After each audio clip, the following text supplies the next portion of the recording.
In the year 218, amidst the grandeur of the Roman Empire, I, Publius Licinius Ignatius Gallienus, came into this world. Born into the prestigious gens Licinia, my early life unfolded in the heart of Roman nobility. My father, Valerian, a distinguished senator, and my mother, Cornelia Salonina, instilled in me the values of honor, duty, and the importance of upholding the Pax Romana.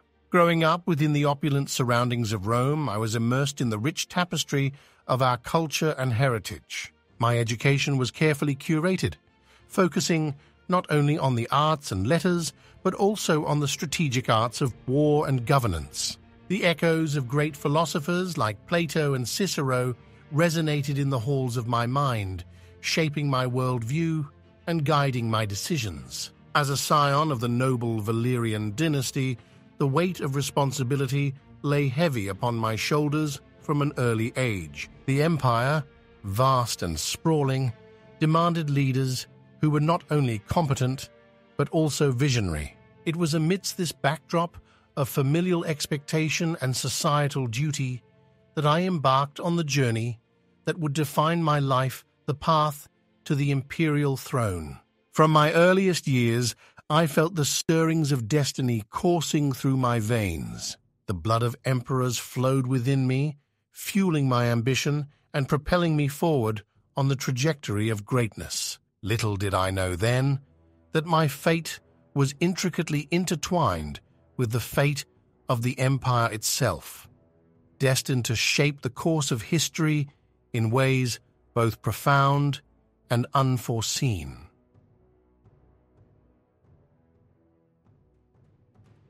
In the year 253, the tides of destiny swept me into the annals of imperial history.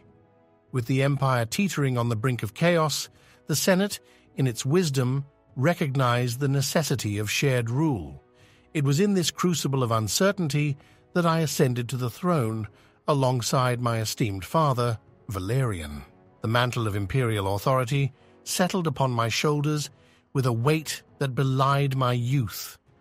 Yet with it came the opportunity to steer the course of the empire through turbulent waters. Valerian, ever the stalwart patriarch, assumed command of the eastern frontiers, while I took up the mantle of defending the empire's western reaches. The challenges that awaited me were formidable. From the restless tribes beyond the Rhine to the encroaching threat of the Alemanni, the borders of the empire bristled with hostility. Yet, with a resolute heart and a keen strategic mind, I marshaled the legions under my command and met each challenge head-on. It was in the crucible of conflict that the true mettle of a leader was forged. Campaign after campaign, I honed my skills as a commander, earning the respect and loyalty of my soldiers through deeds of valor and strategic brilliance.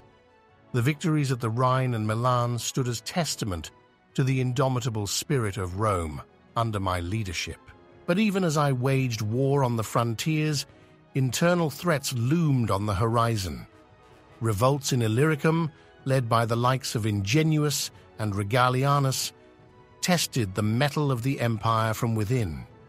Yet through steadfast resolve and unwavering determination, I quashed these rebellions, restoring order and stability to the provinces. As I gazed out upon the vast expanse of the empire, I knew that my journey had only just begun. The road ahead was fraught with peril and uncertainty, yet I was determined to navigate it with courage and conviction. For I was not merely a son of Rome, I was her emperor, bound by duty and destiny to safeguard her legacy for generations to come. My reign unfolded amidst the tumultuous currents of history, a tapestry woven with threads of triumph and tribulation. With each passing year, the challenges facing the empire grew ever more daunting, testing the limits of my leadership and resolve. In the wake of my father's capture by the Persian king Shapur-Wi in 260, I found myself standing at the helm of a ship buffeted by storms on all sides. The loss of Valerian was a grievous blow, yet I resolved to carry on the fight with undiminished vigor. Rallying the forces of Rome, I confronted the Persian threat head-on, determined to safeguard the eastern frontiers from further incursion. Yet even as I grappled with the Persians in the east, new threats emerged on the horizon. The Germanic tribes, emboldened by Rome's perceived weakness, launched raids along the Rhine and Danube, laying waste to the provinces with ruthless abandon. Against this tide of barbarian aggression, I marshaled every resource at my disposal, seeking to stem the tide of invasion and protect the heartlands of the empire. But the challenges did not end there. From within the empire, usurpers and rebels sought to challenge my authority, sowing seeds of discord and dissent in their quest for power. Aureolus, in particular, emerged as a formidable adversary, his rebellion in Milan threatening to plunge the empire into chaos once more. Yet, with steely determination and unwavering resolve, I confronted this threat head-on, laying siege to the insurgent city and quelling the rebellion with a firm hand. Throughout it all, I remained steadfast in my commitment to the principles of Romanitas, the ideals of duty, honor, and loyalty that had sustained our empire for centuries. Though the road was long and fraught with peril, I refused to falter, drawing strength from the knowledge that I stood as the bulwark of civilization against the encroaching darkness. As the years passed, I sought not only to defend the empire, but also to strengthen its foundations for the challenges that lay ahead. Embracing innovation and reform, I instituted sweeping changes to the military, transferring command from the senators to professional equestrian officers and expanding the role of the cavalry in warfare. In doing so, I laid the groundwork for the armies of the future, ensuring that Rome would remain a force to be reckoned with on the battlefield. Yet even as I labored to safeguard the empire from external threats, I also sought to nurture its cultural and intellectual vitality. The years of relative peace from 262 to 267 saw a flourishing of artistic and philosophical endeavors as Rome experienced a renaissance of sorts under my patronage. From the halls of academia to the galleries of the finest artists, the spirit of creativity and inquiry thrived, imbuing the empire with a sense of vitality and dynamism that belied the challenges that lay ahead. But as the shadows lengthened and the twilight of my reign approached, I knew that my time upon the stage of history was drawing to a close. The empire I had fought so hard to defend stood at a crossroads, its future uncertain and fraught with peril. Yet, as I gazed out upon the world I had helped to shape, I felt a sense of pride and accomplishment, knowing that I had done all in my power to uphold the legacy of Rome in the face of overwhelming odds. In the year 268, as the empire teetered on the brink of collapse, fate dealt me a cruel blow that would seal my place in history. Besieged by enemies both within and without, I found myself embroiled in a desperate struggle for survival as the forces of chaos closed in around me. The revolt of Aureolus had left me besieged in Milan, my forces stretched thin as we sought to quell the insurrection that threatened to engulf the empire in flames. Yet even as I marshaled my forces for one final push, betrayal lurked in the shadows, waiting to strike at the heart of my power. It was amidst the chaos of battle that treachery reared its ugly head as my own senior officers turned against me in a bid for power. Surrounded by enemies on all sides, I fought with the desperation of a cornered lion, refusing to yield even as the odds stacked against me. But in the end, it was not the sword of an enemy that felled me, but the dagger of a traitor. Betrayed by those whom I had trusted most, I fell in battle, my lifeblood staining the sands of Milan as the empire wept for its fallen emperor.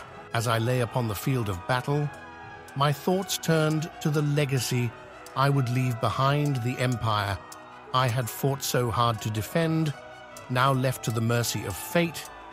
Yet even in death, I took solace in the knowledge that I had given my all in service to Rome, that my name would be remembered with honor and reverence by future generations. And so, with my dying breath, I passed the torch of leadership to my chosen successor, Claudius II, trusting that he would carry on the fight with the same courage and determination that had defined my own reign. For though my time upon this earth had come to an end, the spirit of Rome would endure unbroken and unbowed until the end of days.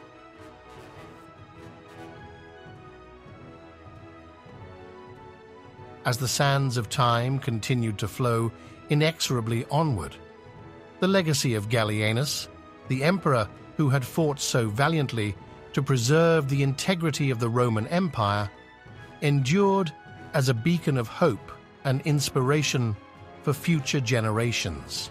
Though my reign had been marked by strife and turmoil, it had also been a time of innovation and reform, as I sought to adapt to the changing realities of a world in flux. By transferring command of the Roman armies from the senators to professional equestrian officers, I had laid the groundwork for a more agile and efficient military machine, capable of meeting the challenges of an ever-evolving battlefield. Moreover, by expanding the role of the cavalry in warfare and creating a mobile cavalry reserve, I had revolutionized the way in which Rome waged war, ensuring that our legions remained a force to be reckoned with on the battlefield.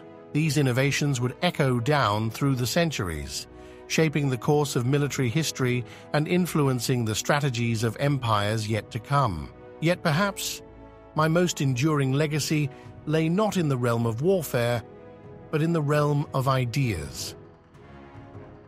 During the relatively peaceful years of my reign, from 262 to 267, I had sponsored a vibrant intellectual renaissance at Rome, fostering a climate of creativity and inquiry that had breathed new life into our cultural and philosophical traditions.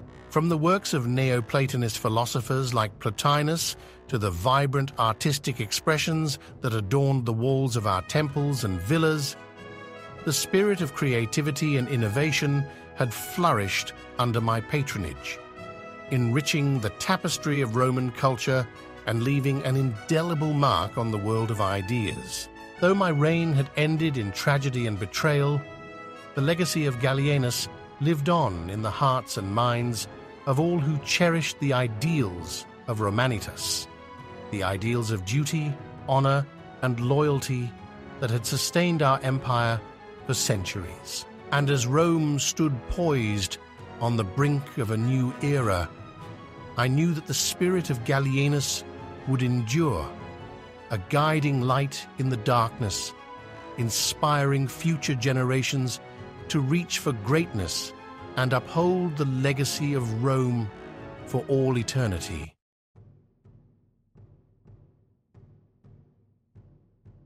Thank you for watching. Our channel, known as the Renaissance Spirit, is dedicated to the pursuits of a just, equitable, and humanitarian world. Video topics encompass areas including history, politics, religion, personal development, society, culture, social and environmental justice, and other topics of liberal arts and sciences, including ancient Rome and the Roman Empire, which is a great comparison and contrast of the modern world. Topics perfect for the true modern polymath. The Renaissance ushered in a golden age and the pursuit of knowledge. Knowledge both lost to time and yet to be discovered. It gave birth to the Enlightenment and the Age of Reason, embracing truth, knowledge, and an understanding and compassion for humanity opens up the world to each of us individually and improves all of humanity, affording us the opportunity to be better stewards of the earth and to each other. The Renaissance spirit, more than just a philosophy or style, but a style for living, learning, growing, and thinking. Please subscribe, turn on notifications, and share. If you're looking to explore and experience what life has to offer, I'm sure you'll enjoy the other videos on my channel. Please peruse and let me know in the comments what you get out of them and what other videos you'd like to see. But first, please take the quiz next to see if you're a Renaissance spirit. Live the Renaissance spirit.